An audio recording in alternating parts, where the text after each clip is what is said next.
నమస్తే, welcome to the view point. Drone నుంచి క్షిపణి ప్రయోగం, కర్నూలులో ప్రతిష్టాత్మక పరీక్ష. భారత సాయుధ దళాల డ్రోన్ యుద్ధ తంత్రాన్ని, మరింత పదును తేల్చే ఆయుధాన్ని కర్నూలు జిల్లాలో పరీక్షించారు. దేశీయంగా అభివృద్ధి చేసిన ఓ క్షిపణిని UAV launched precision guided missile గా వ్యవహరిస్తున్నారు.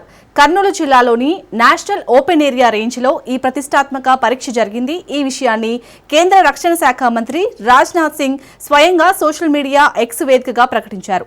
ఈ ప్రయోగానికి సంబంధించిన ఫోటోను ఆయన పంచుకున్నారు. డిఆర్డీఓ ఈ క్షిపణి అభివృద్ధి, తయారీలో భాగస్వామ్యులైన ఎంఎస్ఎంఈ స్టార్టప్స్ ను ఆయన అభినందించారు. సంక్లిష్టమైన టెక్నాలజీని అర్థం చేసుకోవడంతో పాటు ఉత్పత్తి చేయగలిగే సత్తా భారత్ కు ఉందని ఈ పరీక్ష నిరూపించిందన్నారు. ULPGM V3కి సంబంధించిన సాంకేతిక అంశాలను బహిర్గతం చేయలేదు.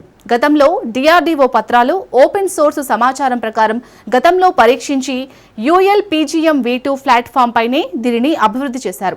కర్నూలు జిల్లా ఓర్వకల్లు మండలం పాలకోలను సమీపంలో డిఆర్డీఓకు చెందిన NOAR పరీక్షా కేంద్రాన్ని దీనికి ఎంచుకున్నారు. గతంలో కూడా ఇక్కడ డైరెక్టెడ్ ఎనర్జీ వెపన్స్ వ్యవస్థను పరీక్షించేందుకు ఇదే వేదికను వాడారు. ఈ ఆయుధం ఫిక్స్డ్ వింగ్ మానవరహిత విమానాలను కూల్చేందుకు వినియోగిస్తారు. ఇక్కడ జరుగుతున్న ప్రయోగాలతో భారత్ డ్రోన్ యుద్ధ తంత్రంలో ముందంజ వేస్తుంది. దాదాపు 2200 ఎకరాలకు పైగా విస్తీర్ణంలో ఉన్న ఈ రేంజ్ డిఆర్డీఓ ఆధీనంలోని NOAR అత్యాధునిక ఎలక్ట్రానిక్ వార్ఫేర్ రేంజ్. దీనిని 2016 నుంచి 17లో ప్రారంభించారు. సాధారణంగా ఇండోర్ పరీక్షించే EW ఆయుధాలు అందుబాటులోకి రావాలంటే ఏడాది నుంచి 2 ఏళ్లు పడుతుంది. కానీ బాహ్య ప్రదేశాల్లో పరీక్షించేవి వేగంగానే దళాల్లోకి చేరే అవకాశం ఉంటుంది.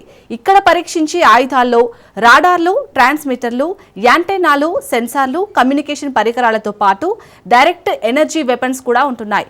ULPGM శ్రేణి ఆయుధాలను తపస్, BH, ఆర్చర్ NG UAVల కోసం అభివృద్ధి చేశారు. ఇది చాలా తక్కువ ధరతో ఉత్పత్తి చేయవచ్చు. అత్యంత ఖచ్చితత్వంతో లక్ష్యాలను ఛేదిస్తాయి.